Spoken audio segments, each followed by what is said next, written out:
الرحمن الرحيم. نبتدي بسنسرات 2 ميتسوبيشي ونخش على الشقة. الشقة متشطبة. الشقة دي المفروض نخش هنلاقي مطبخ متأسس، يعني متوسط الحجم، مش كبير قوي ولكن يعني في مطبخه. نخش على الريسبشن 3 قطع، الأرضيات سيراميك وواسع بورسلين قصدي، وبعد كده ليه بلكونه. احنا في الدور الرابع. نشوف البحر من دي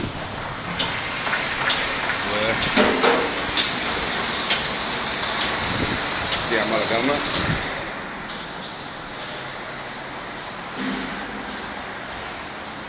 دي الهول الصالة دوت. بنخش بنلاقي طرقة فيها 3 أوض والحمام رئيسي، ودي الماستر روم فيها دريسنج روم زي ما احنا شايفين مبني، لأن صاحبها كان هيسكن فيها، وليها حمامها الخاص،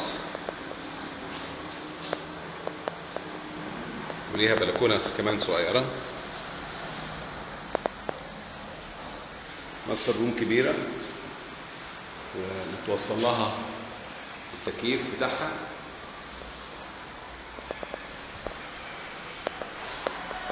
نخش بعد كده بنلاقي ده الحمام الرئيسي، حمام كبير ببانيو متشطب.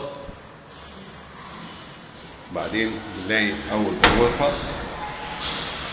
الغرف حوالي 4 متر في 3 متر ونص أو 3 متر و80. برضه فيها وصلات التكييف، وكل غرفة ليها بلكونة بتاعتها. البلكونة دي شايفة البحر برضه من الجنب، شايفة البحر من الجنب.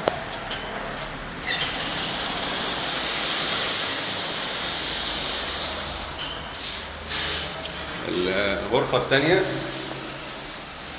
نفس الحكاية، ملهاش بلكونة بس ليها شباك بص على نفس الفيو. الغرفة الثالثة